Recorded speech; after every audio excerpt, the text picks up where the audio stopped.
siapa yang bersalawat kepadaku dari hatinya yang tulus, yang ikhlas, sallallahu alaihi biha 10 salawat. Allah Subhanahu wa taala bersalawat kepadanya 10 kali. Wa rafa'ahu biha 10 darajat. Allah angkat dia 10 derajat. Wa kataba lahu biha 10 hasanat, dicatat 10 kebaikan. Wa maha anhu biha 10 sayyi'at. Allah hapus untuk dia 10 keburukan. Itu karena kita bersalawat kepada Nabi Muhammad SAW. Kemudian kataballahu lahu biha 10 hasanat. Allah tetapkan, Allah catat untuk kita 10 kebaikan. Wa maha anhu biha 10 sayyi'at. Allah hapus, Allah ampuni, Allah maafkan 10 keburukan kita. Berkahnya bersalawat kepada Nabi Muhammad sallallahu alaihi wasallam.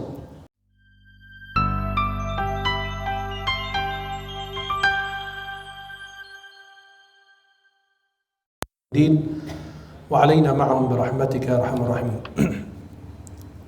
Para jemaah yang dimuliakan Allah, uhibbukum jami'an fillah, saya mencintai kalian semua karena Allah. Semoga Allah senantiasa mempertemukan kita di dunia dalam taat dan di akhirat di surganya Allah Subhanahu wa taala. Alhamdulillah, di malam hari ini saya senang bertemu dan membersamai dan sekaligus memandang wajah-wajah penghuni surganya Allah. Semoga kita senantiasa mendapatkan keberkahan, kemuliaan, rahmat dan ampunan dari Allah Jalla Jalaluhu, dan kita dikumpulkan di dunia dalam taat dan di akhirat di surganya Allah Subhanahu wa taala. Kita masih membahas seputar sirah nabawiyah. Kalau kita membahas sirah nabawiyah, artinya kita membahas seputar Rasulullah SAW, sosok manusia yang paling sempurna secara manusiawi. Beliau adalah manusia yang dipilih oleh Allah di antara banyak hamba-hambanya. Walaupun kita tidak bisa membanding-bandingkan antara para nabi dan rasul. Amana ar-rasulu bima unzila ilaihi min rabbih wal mu'minun kullun amana billahi wa malaikatihi wa kutubihi wa rusulihi la nufarriqu baina ahadin min rusulihi wa qalu sami'na wa ata'na ghufranaka rabbana wa ilaikal masir. Pertemuan kita malam hari ini seputar bersalawat kepada Nabi Muhammad sallallahu alaihi wa alihi wasallam. Kita sering mendengarkan ayat ini dan kita semua sudah hafal. Inna Allah wa malaikatahu yusalluna 'alan nabi ya ayyuhalladzina amanu sallu 'alaihi wa sallimu taslima. Hanya kita mengenal salawat itu memberi salawat dan salam kepada Nabi. Tapi kita tidak tahu arti Allah bersalawat seperti apa, malaikat bersalawat seperti apa. Kita sebagai orang beriman bersalawat kepada Nabi SAW. Dan apa keutamaan kalau kita berbanyak salawat kepada Nabi Muhammad sallallahu alaihi wasallam. Dan ada beberapa adab yang perlu kita perhatikan. Para jemaah yang dimuliakan Allah, ulama berbeda pendapat tentang hukum bersalawat kepada Nabi. Imam Ibn Hajar Al-Asqalani yang syarah Sahih Bukhari mencantumkan dan menukil 10 pendapat tentang hukum bersalawat kepada Nabi Muhammad. Apakah wajib, sunnah, dianjurkan, mubah, dan lain sebagainya. Di antara pendapat yang dinukil oleh beliau, yang pertama, pendapat yang mengatakan mustahab, dianjurkan. Dan inilah pendapat Imam Ibn Jarir At-Tabari yang punya tafsir At-Tabari. Bahkan beliau menukil kesepakatan ijma' para ulama bahwa bersalawat kepada Nabi SAW itu sangat dianjurkan. Pendapat yang kedua mengatakan wajib hukumnya. Dan yang paling sedikit kita bersalawat sekali. Kemudian pendapat yang ketiga, wajib dalam seumur hidup kita sekali. Seperti salat tasbih. Ya, walaupun hadisnya masih diperdebatkan para ulama ahli hadis karena hadisnya dari Al-Abbas. Dan itu satu riwayat itu saja. Maka sebagian ulama mengatakan ada salat tasbih, sebagian mengatakan tidak ada salat tasbih. Dan itu pembahasan lebih luas lagi kalau dalam fikih dan dalam ilmu hadis. Maka dalam seumur hidup sekali kita bersalawat kepada Nabi Muhammad SAW. Kemudian di antara pendapat yang lain mengatakan wajib dalam tasyahud yang sebelum salam. Dan inilah pendapat mazhab Syafi'i dan para pengikutnya. Maka kita dalam tasyahud sebelum salam wajib membaca salawat kepada Nabi Muhammad SAW. Allahumma salli ala Muhammadin wa ala ali Muhammad. Dan itu dalam mazhab Syafi'i wajib. Kemudian ada yang mengatakan bahwa salawat kepada Nabi itu wajib dalam setiap tasyahud. Kemudian ada ulama lain mengatakan wajib kita bersolawat kepada Nabi SAW setiap disebut nama beliau sallallahu alaihi wasallam. Dan inilah pendapat Imam At-Tahawi dan ulama mazhab Hanafi dan Imam Abu Bakr Ibn Al-Arabi, salah satu ulama mazhab Maliki. Dan ada ulama mengatakan dalam satu majlis satu kali bersalawat kepada Nabi Muhammad sallallahu alaihi wa alihi wasallam. Para jemaah yang dimuliakan Allah Subhanahu wa taala. Allah Subhanahu wa taala memerintahkan kita sebagai orang beriman untuk bersalawat kepada Nabi SAW. Dan inilah manusia pilihan. Beliau SAW namanya disebut di muka bumi gak putus-putus. Di sini selesai azan Isya atau Maghrib, di wilayah lain dikumandangkan azan, di negara lain juga demikian. Jadi nama Nabi SAW itu disebut di muka bumi 24 jam, gak putus-putus.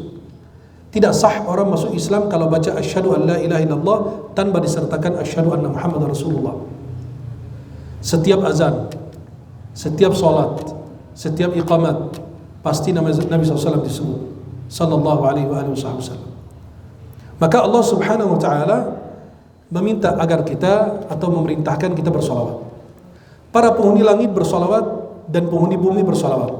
Jadi Nabi di atas maupun di bawah beliau sedang dipuji. Ya, sedang disanjung sallallahu alaihi wasallam.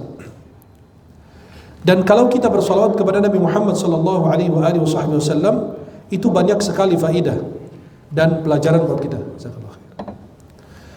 Banyak pelajaran dan faedah dan keutamaan buat kita. Maka kapan atau apa keutamaan bersolawat kepada Nabi? Dan kapan kita bersolawat? Waktu yang terbaik kapan? Atau waktu-waktu kita membaca salawat kepada Nabi SAW. Di antara keutamaan bersalawat kepada Nabi yang pertama melaksanakan perintah Allah. Kan Allah berfirman, ya ayyuhalladzina amanu sallu alaihi wa sallimu taslima. Allah mulai dulu, innallaha wa malaikatahu yusalluna ala nabi. Dan Allah memerintahkan kita orang beriman untuk bersalawat kepada Nabi.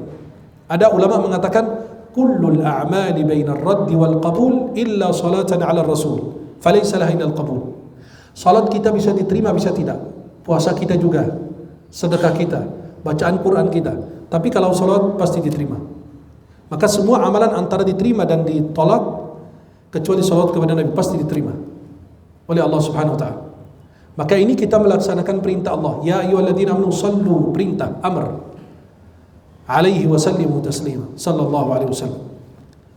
Kemudian yang kedua, itu kita bertepatan, Allah bersalawat, kita juga bersalawat. Innallaha wa malaikatahu yusalluna 'alan nabi. Sesungguhnya walaupun ada perbedaan salawat, tapi kita bersalawat, Allah bersalawat. Berarti ada kesamaan. Allah bersalawat kepada Nabi, kita juga demikian. Walaupun ada perbedaan antara salawat Allah kepada Nabi dan salawat kita sebagai manusia atau hamba-hambanya Allah Subhanahu wa taala. Innallaha, sesungguhnya Allah, wa malaikatahu, para malaikatnya, yusalluna 'alan nabi, bersalawat kepada Nabi. Salatullahi ala nabiyhi thana'uhu alaih. Allah bersalawat kepada Nabi artinya Allah memuji Nabi di antara para penghuni langit. Wa minal malaikah al-istighfar. Allah bersalawat kepada Nabi, Allah memuji Nabi di antara para penghuni langit. Dan salawat malaikat kepada Nabi artinya memohon ampun untuk Nabi. Dan salawatnya kita, ya ayyuhalladzina amanu sallu alaihi, hai orang beriman bersalawat kepada Nabi. Ad-du'a wa ta'zim wa takrim, sebagai doa dan pengagungan kepada Nabi dan memuliakan Rasulullah sallallahu alaihi wasallam. Kemudian berikutnya yang bersalawat kepada Nabi SAW satu kali, Allah bersalawat kepadanya 10 kali. Nabi bersabda, man shalla alayya salatan sallallahu alaihi biha 10.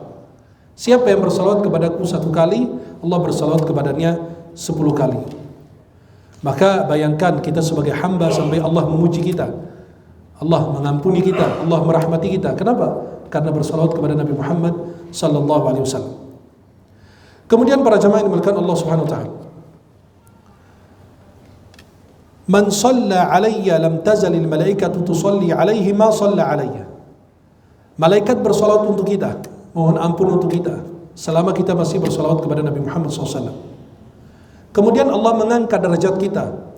Man shalla alayya min ummati salatan mukhlisan min qalbi. siapa yang bersalawat kepadaku dari hatinya yang tulus, yang ikhlas, sallallahu alaihi biha 10 salawat. Allah Subhanahu wa taala bersalawat kepadanya 10 kali. Wa rafa'ahu biha 10 darajat. Allah angkat dia 10 darajat. Wa kataba lahu biha 10 hasanat, dicatat 10 kebaikan. Wa maha anhu biha 10 sayyiat. Allah hapus untuk dia 10 keburukan. Itu karena kita bersalawat kepada Nabi Muhammad SAW. Kemudian kataballahu lahu biha 10 hasanat. Allah tetapkan, Allah catat untuk kita 10 kebaikan. Wa maha anhu biha 10 sayyiat. Allah hapus, Allah ampuni, Allah maafkan 10 keburukan kita. Berkahnya bersalawat kepada Nabi Muhammad sallallahu alaihi wasallam. Kemudian ada hadis yang unik sekali.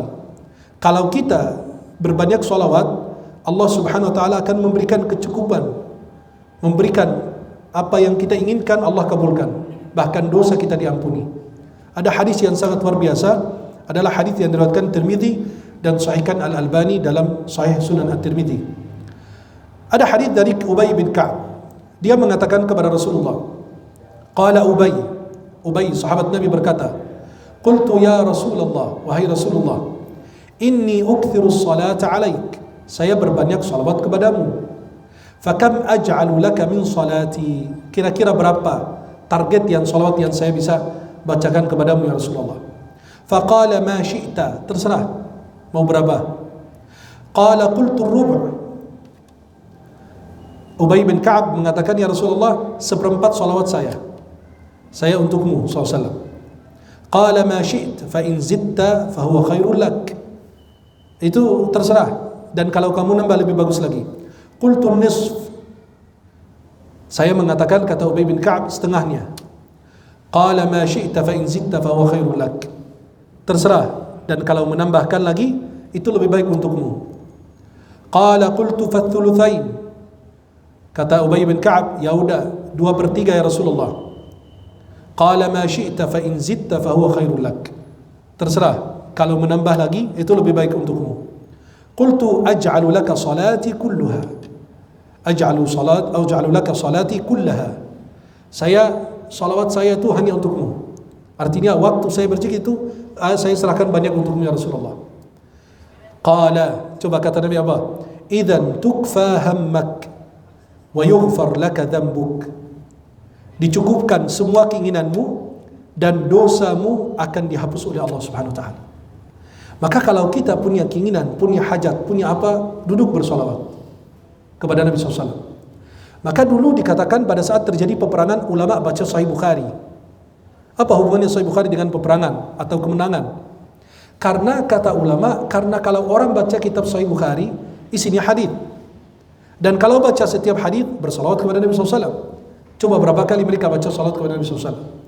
Setiap mereka Rasulullah bersabda, qala Rasulullah sallallahu alaihi wasallam.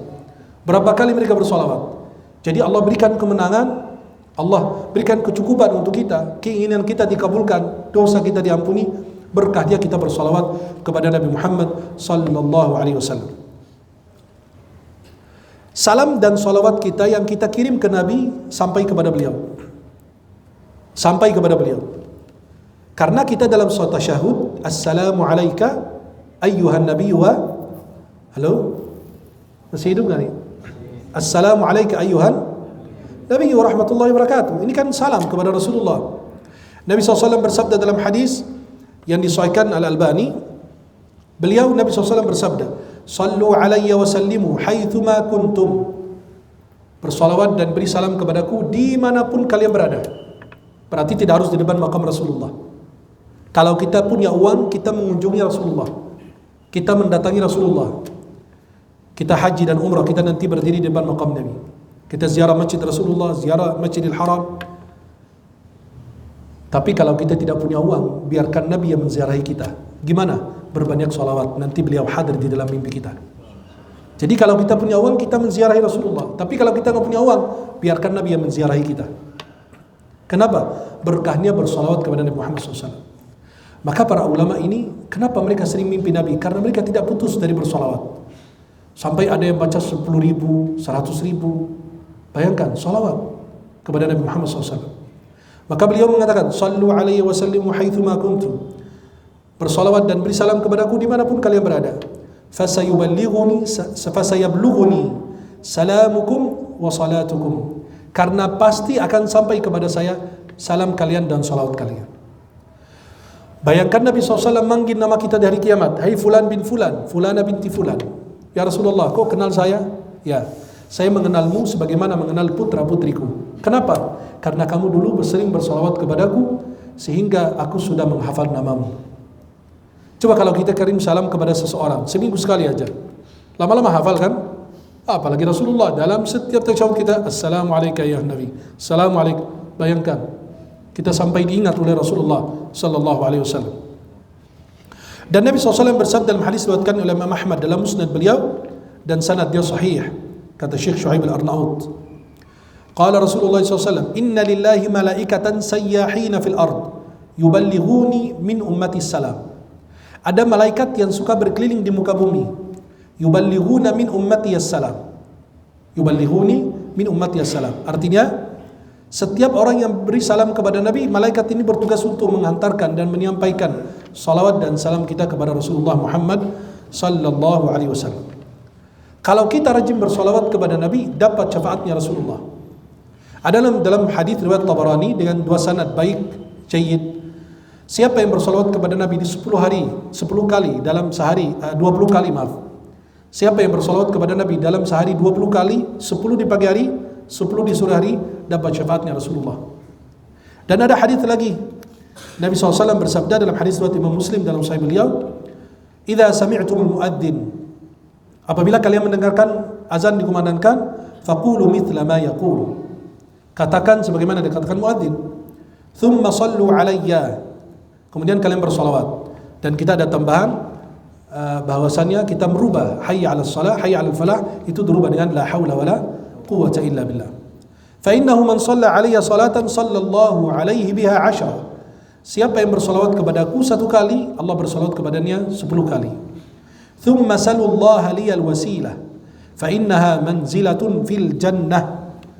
Kalian minta kedudukan untukku dan kedudukan ini hanya diberikan untukku di dalam surga-Nya Allah. La tanbaghi illa li'abdi min ibadillah. Tidak akan diberikan kecuali untuk salah satu hamba-Nya Allah. Wa arju an akuna ana huwa. Saya berharap aku orang yang mendapatkan posisi tersebut. Faman sa'ala liyal wasilah halat lahu syafa'ah. Siapa yang mendoakan saya mendapatkan al-maqam al-mahmud, posisi dan tempat terpuji, tertinggi di sisi Allah, maka dia berhak mendapatkan syafaatku, kata Nabi SAW. Di antara keutamaan bersalawat kepada Nabi sebab dikabulkan doa kita. Sayyidina Umar bin Khattab radhiyallahu an, beliau berkata sebagaimana diriwayatkan oleh Imam Tirmidzi dalam sunan beliau, kata Sayyidina Umar bin Khattab, inna du'a mawqufun baina as-sama'i wal ard. Doa kita ini antara langit dan bumi, enggak naik enggak turun. La yas'adu minhu syai'un hatta tusalli ala nabiyyika sallallahu alaihi wasallam. Tidak bakalan naik doa kita sehingga kita bersalawat kepada Nabi Muhammad sallallahu alaihi wasallam. Maka kata ulama, memulai dengan memuji Allah, kemudian bersalawat kepada Nabi, kemudian sebutkan hajatmu, kemudian akhiri lagi dengan salawat. Karena kita bilang salawat itu akan diangkat, dan doa kita diangkat apabila diselingi dengan salawat kepada Nabi SAW. Jadi kita memuji Allah terlebih dahulu, kemudian bersalawat kepada Nabi, kemudian sebutkan hajat kita, diakhiri lagi dengan salawat. Doa di antara salawat pasti diangkat, dikabulkan oleh Allah Subhanahu wa taala. Jangan langsung Allahumma, langsung enggak. Memuji Allah terlebih dahulu, bersalawat kepada Nabi SAW, baru minta hajat, baru akhiri lagi dengan salawat kepada Nabi Muhammad sallallahu alaihi wasallam. Orang yang rajin bersalawat kepada Nabi akan mendapatkan salawat dan salam dari Jibril langsung. Qala Rasulullah SAW dalam hadis riwayat Imam Ahmad dalam musnad beliau, sanadnya hasanun ghayrihi. Nabi SAW mengatakan, atani Jibril faqala. Jibril datang kepadaku dan berkata, man shalla alaika sallaitu alaihi. Siapa yang bersalawat kepadamu, aku bersalawat kepadanya. Wa man sallama alaika sallamtu alaihi. Siapa yang ngirim salam, aku juga demikian. Maka bayangkan, malaikat Jibril, malaikat paling mulia di sisi Allah, yang ditugaskan membawa turun wahyu. Beliau itu bertugas untuk membawa turun wahyu dan gurunya Rasulullah. Karena beliau mentalkinkan Al-Quran kepada Nabi Muhammad sallallahu alaihi wasallam. Di antara keistimewaan kita berbanyak salawat kepada Nabi akan dekat dengan Rasulullah. Nabi SAW mengatakan, Akthiru alayya minas salati fi kulli yawmi jum'ah. Berbanyak salawat kepadaku di setiap hari Jumat. Fa inna salata ummati tu'radu alayya fi kulli yawmi jum'ah. Setiap hari Jumat salawat kita ini dikirimkan langsung ke Nabi. Faman kana aktharuhum alayya salatan kana aqrabuhum minni manzilatan. Siapa yang berbanyak dan paling banyak salawatnya kepada Nabi, maka yang paling akan dekat dengan Rasulullah. Aqrabukum minni majlisan yaumal qiyamah aktsarukum alayya salatan. Yang paling dekat dengan Rasulullah SAW adalah orang yang paling berbanyak salawat kepada Nabi, adalah orang yang paling dekat dengan Nabi SAW. Orang yang berbanyak salawat kepada Nabi SAW itu akan dicukupi oleh Allah Subhanahu Wa Taala apa yang diinginkan. Sebagaimana hadis Ubay bin Ka'ab tadi, kata Nabi, "Idzan yakfikallahu ma ahammaka min dunyaka wa akhiratak." Ya, itu perkataan Nabi kepada sahabat yang lain, sabda Rasulullah kepada sahabat yang lain.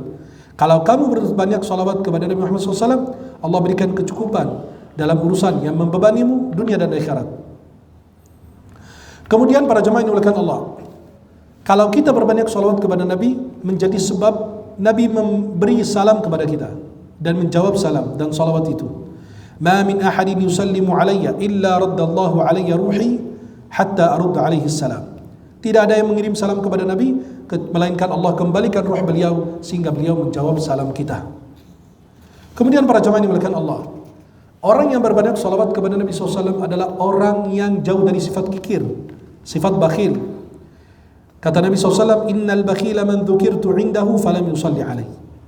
Orang bakhil, orang kikir adalah orang yang aku disebut di sampingnya, di hadapannya, tapi dia tidak bersalawat kepada Nabi Muhammad sallallahu alaihi wasallam.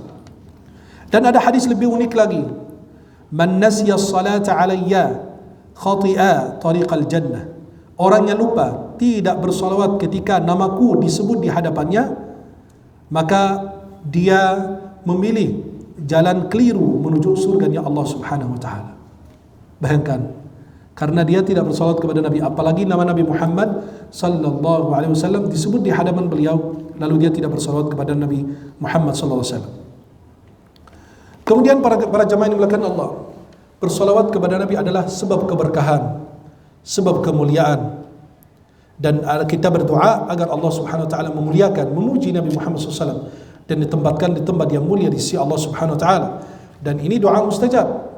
Apalagi untuk Rasulullah, pasti balasan adalah rahmat, kasih sayang dan keberkahan Allah Subhanahu wa taala. Salawat kepada Nabi sebab hidayah kita. Karena melalui Rasulullah kami bisa mengenal hidayah. Kami bisa mendapatkan ketenangan hati kalau kita sering bersalawat kepada Nabi Muhammad sallallahu alaihi wa alihi wasallam. Dan berbanyak salawat kepada Nabi SAW adalah menumbuhkan cinta kita kepada beliau. Man ahabba syai'an aktsara min dzikri. Ada pepatah mengatakan, orang yang mencintai sesuatu, dia pasti berbanyak menyebut nama tersebut. Kita mencintai Rasulullah, maka kita berbanyak menyebut nama Nabi Muhammad sallallahu alaihi wasallam. Dan salah satu hal yang bisa menanamkan cinta kita kepada Nabi dan Nabi mencintai kita adalah berbanyak salawat kepada Nabi Muhammad sallallahu alaihi wasallam. Para jemaah yang dimuliakan Allah, ada adab pada saat kita bersalawat. Imam Malik rahimahullah ta'ala, pendiri mazhab Maliki, Imam Malik bin Anas, bukan Anas bin Malik. Anas bin Malik itu adalah sahabat Nabi SAW. Beliau wafat 93 Hijriah. Tahun lahirnya Imam Malik. Imam Malik lahir tahun 93 Hijriah menurut pendapat yang kuat. Kurang lebih 93 Hijriah. Imam Malik bin Anas termasuk tabi'ut tabi'in. Dan beliau wafat 179 Hijriah. Imam Malik kalau menyampaikan hadis Rasulullah SAW, saking memuliakan hadis Nabi SAW, itu berbeda sikapnya. Apabila para murid-murid datang kepada beliau, beliau akan bertanya kepada mereka atau mengirimkan orang kepada mereka bertanya, kalian mau diskusi apa? Fikih. Kalau bahas fikih, langsung beliau keluar diskusi. Langsung. Tapi kalau mereka mau mendengarkan hadis Rasulullah, beliau mandi terlebih dahulu, mengenakan pakaian yang paling bagus, menyisir jenggotnya, mengenakan wangian, bahkan pakai bukhur biar harum. Baru beliau keluar, duduk di atas teras yang ada di depan rumah beliau, baru menyampaikan hadis Nabi. Dan Imam Malik itu ajaib. Beliau ini kalau menyampaikan hadis Rasulullah SAW, saking cinta dan hormat kepada Nabi SAW, beliau kalau menyampaikan atau mendengarkan hadis Nabi, kan beliau punya kitab namanya Muwatta. Ada kitab Muwatta Imam Malik. Banyak perawinya. Ya, termasuk rawi yang paling masyhur Yahya bin Yahya al-Laitsi. Ya, Yahya bin Yahya al-Laitsi itu salah satu murid Imam Malik, dan banyak ulama syarah kitab Muwatta menggunakan riwayat ini. Karena banyak naskah yang disampaikan oleh Imam Malik. Imam Malik itu dibacakan kepada beliau kitab Muwatta ini selama 40 tahun, direvisi terus. Jadi setiap murid mendengarkan riwayat yang berbeda-beda. Maka riwayat-riwayat terakhir termasuk seperti Yahya bin Yahya al-Laitsi, dan ada beberapa rawi lainnya. Imam Malik ketika dibacakan hadis Rasulullah SAW, beliau tidak pernah bergerak, diam, tidak memainkan jenggotnya, dan tidak menengok kanan, menoleh ke kanan atau ke kiri, enggak. Beliau diam menundukkan kepalanya. Kalau sudah selesai baru beliau bergerak. Saking hormat kepada hadis Nabi. Pernah seorang qadhi, hakim, bertanya kepada Imam Malik dalam keadaan beliau berdiri. Ini hakim berdiri, Imam Malik berdiri. Hakim ini bertanya kepada Imam Malik tentang hadis. Kata Imam Malik, masukkan dia di penjara, tahan dia di penjara. Kata orang, innahu qadhin. Ini orang hakim, mau di penjara gimana? Justru karena dia hakim lebih nggak punya adab lagi. Akhirnya ditahan sampai besok hari. Imam Malik nggak punya kekuasaan, tapi bisa menahan seorang hakim. Sekarang mana bisa? Halo? Imam Malik, kenapa? Saking kedudukan ulama dulu. Beda sekarang, ya? Bisa berubah warna sesuai dengan pesanan, sesuai tahu sendiri kan? Ya, maka Imam Malik sampai bilang ini ditahan nih. Loh, kata orang innahu qadhi. Ini orang hakim loh. Kata beliau, apalagi dia lebih parah. Dia nggak tahu adab. Ditahan betul sampai besok hari. Maka Imam Malik ini punya adab kalau duduk menyampaikan hadis awal beliau majlisnya di Raudhah. Raudhah itu antara rumah Nabi dan mimbar Nabi yang kita biasa berebut salat di situ. Imam Malik majlisnya dulu di situ, di Raudhah, menyampaikan hadis Rasulullah. Kata beliau, haddatsani Malik, haddatsani Nafi' an Ibnu Umar. Haddatsani Nafi' an Ibnu Umar. Cuma ada dua rawi antara beliau dan Rasulullah. Karena beliau tabi'ut tabi'in, ketemu ya tabi'in yang pernah ketemu sahabat. Maka beliau mengatakan, haddatsani Nafi', haddath an Ibnu Umar radhiyallahu qala Rasulullah, qala sahib hadzal qabr. Maka beliau menunjuk kuburan Nabi karena ada di sebelahnya. Dan Imam Malik itu tidak boleh meninggikan suaranya. Beliau merendahkan suaranya karena di Masjid Nabawi.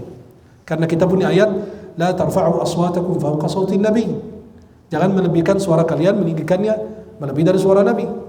Imam Malik mengamalkan ayat ini, Nabi hidup dan wafat sama aja, nggak boleh. Sampai murid makin bertambah, kan sekarang kan pakai speaker, orang kedengaran di belakang. Ini Imam Malik menyampaikan ilmu, jadi yang di belakang nggak kedengaran, saking kecil suaranya beliau. Kata mereka, gimana kalau pakai orang yang bisa, kalau kita sekarang sebut kayak Bilal, menyampaikan suara kepada yang di belakang gitu loh. Seperti kalau imam lagi sholat Jumat, mati listrik mati segala macam, kemudian ada orang sami Allahu liman hamidah, jadi orang bisa yang di belakang kedengaran. Imam Malik tidak mau, tidak memperkenankan, haram bagi beliau. Loh, gimana ini orang-orang muridnya mau belajar ilmu? Yang terjadi, beliau sampai sewa rumah dekat Masjid Nabawi baru bisa menyampaikan ilmu dengan lantang atau suara ditinggikan. Beliau nggak berani di Masjid Rasulullah SAW. Adab. Dan Imam Malik itu sangat ta'zim dan hormat kepada Rasulullah. Hadis Nabi disebut, nama Nabi disebut, langsung beliau. Sekarang lihat orang salawat kepada Nabi, kayak konser, kayak kerasukan jin.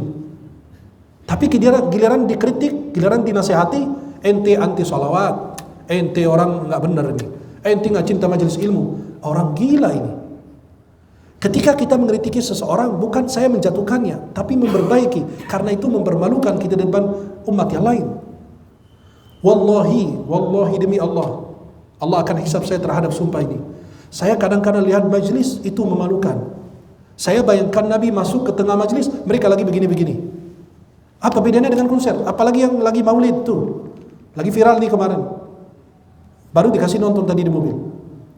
Penyanyi gitu loh, seksi, acara maulid Nabi. Tapi kok yang begini gak pernah diproses? Apa kita senang dengan yang begitu? Melecehkan Islam dan agama. Dan kita minta pertolongan Allah, minta negeri diberkahi, baldatun thayyibatun wa rabbun ghafur. Ini begini harus diproses ini, kalau bisa dikenai hukuman. Kenapa? Rasulullah loh, Nabi. Kita bela Rasulullah mati-matian, kita mencintai beliau melebihi dari diri kita sendiri. Bagaimana cintanya para sahabat? Gimana Sayyidina Umar hidup di tengah kita?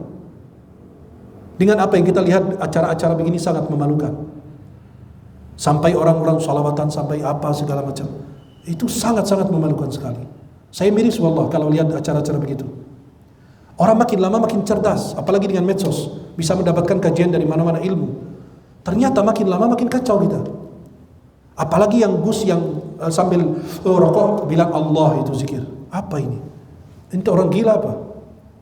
Kalau bicara yang masuk akal. Kalau kamu merokok urusan kamu. Banyak orang yang bilang rokok itu haram, jangan ikuti saya. Saya bukan maksum. Itu masih masuk akal. Dia tahu itu salah. Tapi nggak pernah ngajarin orang lain. Ini nggak duduk ngajar kitab, hadis Nabi dibaca, ayat Quran dibaca sambil rokok. Cari di mana Nabi pernah begitu. Imam Malik aja nama Nabi disebut langsung begini. Imam Malik wafat 179 Hijriah, dikubur di Baqi'. Ente dikubur di mana? Di pinggir kali. Dan dianggap sebagai wali besar. Kenapa? Muridnya banyak, jamaahnya banyak. Syaitan juga punya jamaah banyak. Halo? Betul nggak syaitan punya banyak orang? Banyak pengikut. Bukan karena jumlah jamaahnya, tapi kualitas dari apa yang disampaikan. Saya miris lihat seorang Gus yang harusnya jadi panutan, jadi ulama. Ente punya dosa, ente punya kesalahan, jauh dari orang, jangan diperlihatkan. Malah dia rokok, dia bilang tuh bisa menghirup rokok segala macam di sambil Allah. Ente masya Allah.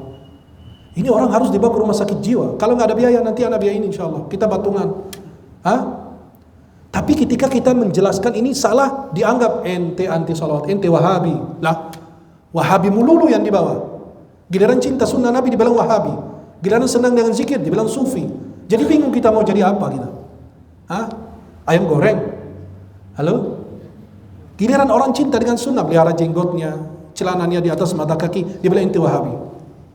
Giliran orang senang dengan zikir dan salawat, tapi tidak semodel yang begini. Artinya dia suka zikir sendiri, salawat sendiri, berbanyak zikir.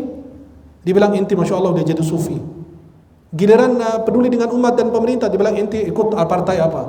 Gak ada hubungannya. Dan kalau kita ikuti apa kata orang, gak akan selamat. Kata orang ini antara dua. Dibawa dipikul, nanti gak bisa jalan lama-lama, gak bisa maju, gak bisa jalan. Atau yang kedua, letakkan di bawah kaki biar ente naik ke atas. Silakan pilih.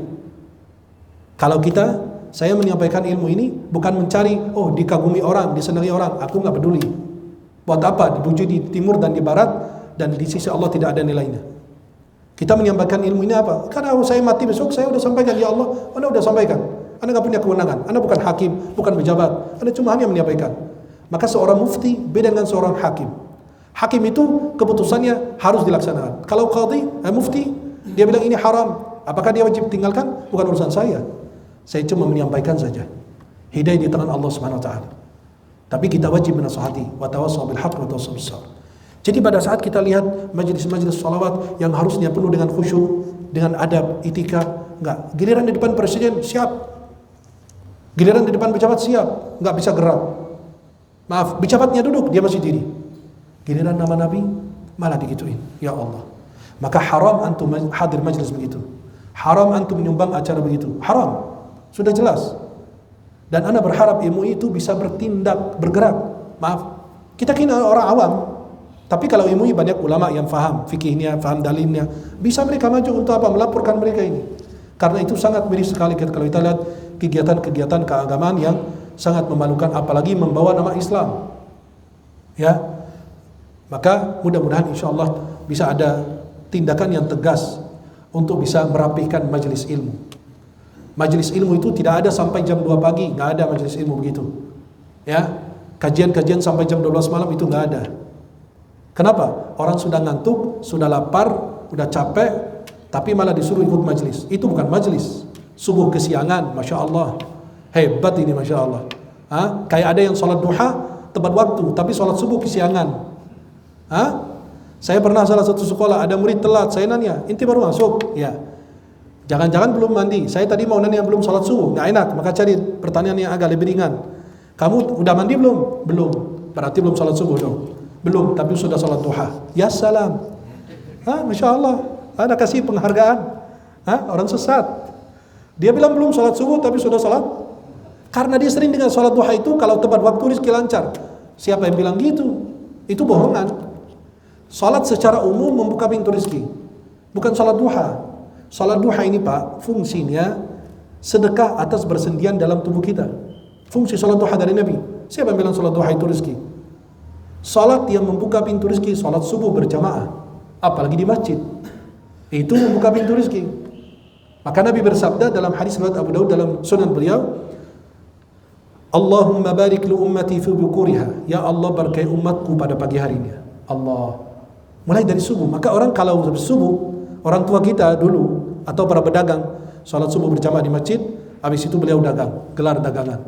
Jam 8 habis. Beda dengan yang bangun subuhnya kesiangan, gelar dagangan sampai jam 12 siang belum kelar. Akhirnya dibawa pulang, ada yang bisa masuk kulkas, ada yang dibagikan ke tetangga. Betul nggak? Maka para jamaah yang dimuliakan Allah, adab. Kita umat adab, umat akhlak. Nggak usah pikirin ilmu orang. Adab dan Islam itu perlu diperhatikan. Apalagi kalau kita bersolawat, menyebut nama Allah Subhanahu Wa Taala, membaca Al-Quran, berzikir kepada Allah Subhanahu Wa Taala, harus betul-betul penuh dengan khusyuan. Kenapa? Nabi sudah memperhatikan kita. Kita kirim salawat kepada Nabi tapi sambil joget, sambil menari. Udah kayak kerasukan jin. Maka lebih bagus kita memperhatikan hal demikian. Tempat dan waktu kita membaca salawat kepada Nabi SAW.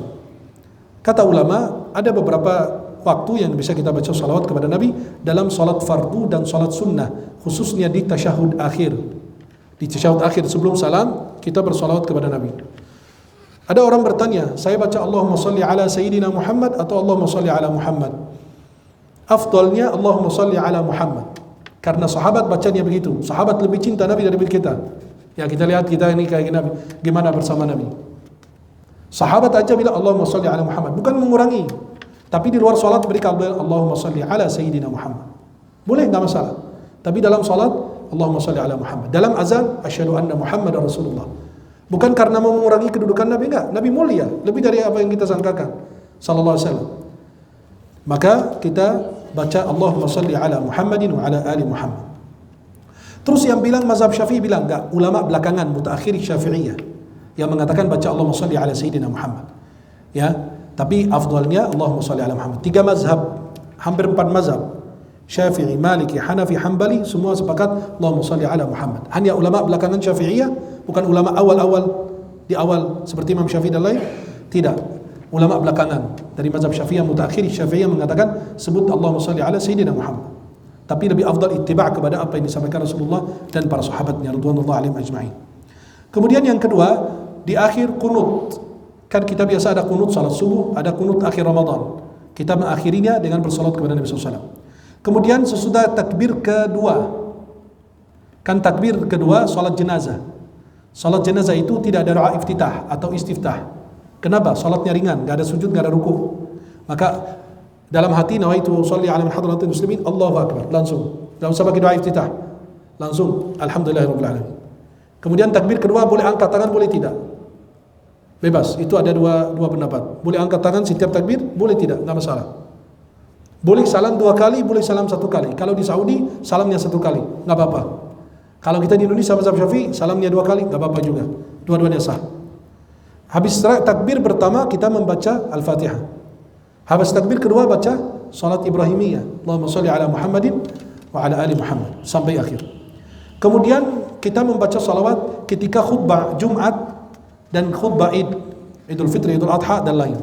Kita dalam khutbah kita biasa bersalat kepada Nabi Muhammad sallallahu alaihi wasallam.